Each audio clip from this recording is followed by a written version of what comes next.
Bonjour à tous, c'est Actu Sport France et aujourd'hui on se retrouve pour une nouvelle vidéo sur les JO 2024. Donc on va parler des compétitions qui ont eu lieu en ce mercredi 24 juillet. On sait que les JO commencent donc vendredi, mais il y a certaines compétitions qui ont commencé ce mercredi 24 juillet.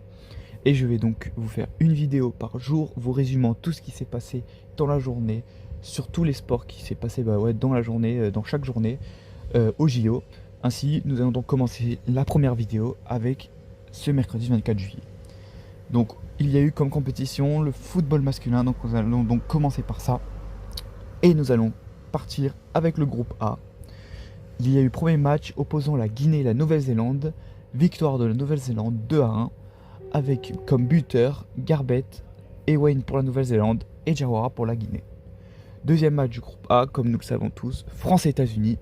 Victoire 3-0 pour l'équipe de France. But de Alexandre Lacazette. La frappe croisée et le but. Olise. Ensuite, groupe B, il y a eu le match opposant le Maroc et l'Argentine, avec une victoire du Maroc 2-1, dans un match assez incroyable, avec une égalisation de l'Argentine 2-2 en fin de match. Les 22 acteurs sont donc sortis du terrain, mais après avoir revu les images, l'arbitre a décidé de refuser ce deuxième but aux Argentins et a donc fait revenir les 22 acteurs sur la pelouse et a fini le match. Ainsi, victoire du Maroc 2-1 avec doublé de Raimi.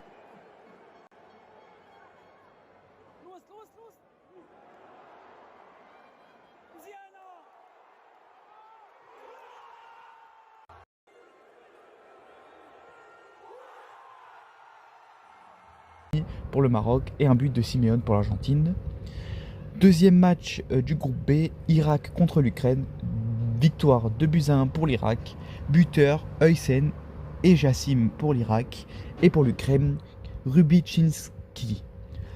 Ensuite, on continue avec le groupe C, où il y a eu le match opposant l'Ouzbékistan et l'Espagne. Victoire de l'Espagne 2-1, avec des buts de Poubil et Gomez pour l'Espagne et Shomurodov pour l'Ouzbékistan. Deuxième but du groupe C, on va aller assez vite. Match opposant l'Égypte et la République dominicaine.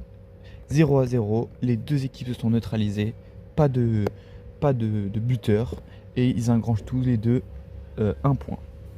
Et pour finir, le groupe D avec le match opposant le Japon et le Paraguay. Large victoire du Japon 5-0. Et le match opposant le Mali et l'Israël. Deuxième nul de la journée 1-1.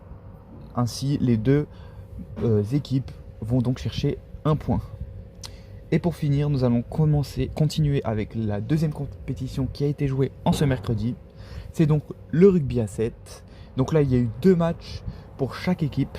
Alors, je ne vais pas vous résumer chaque match, les résultats.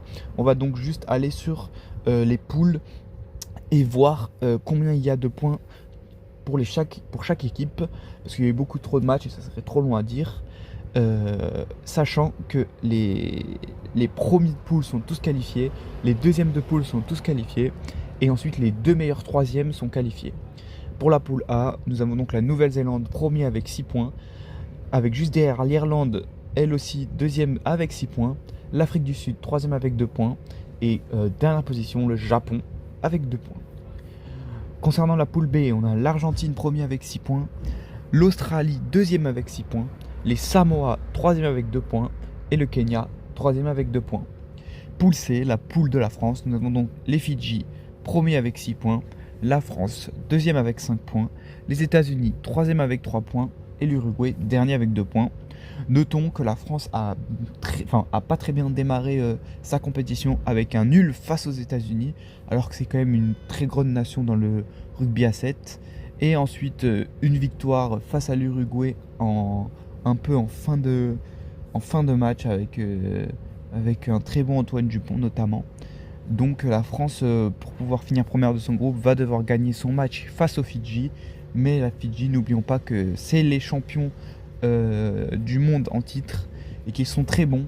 Donc, mais on y croit pour nos Français qui vont peut-être pouvoir arracher cette première place et donc tomber sur un des deuxièmes ou même un des troisièmes de poule. Mais sachons que l'équipe de France est quand même presque assurée de finir quand même dans ces 3 premiers de poule, que ce soit première de poule, soit deuxième ou soit meilleur troisième. Voilà. Donc pour nos Français, tout se passe bien concernant le rugby à 7 et concernant le foot aussi, où nous gagnons 3-0. Voilà, c'était cet résumé de ce premier jour de compétition des JO. Et bon JO à tous, et on se revoit demain pour la suite de la compétition. C'était Actu Sport France. Ciao.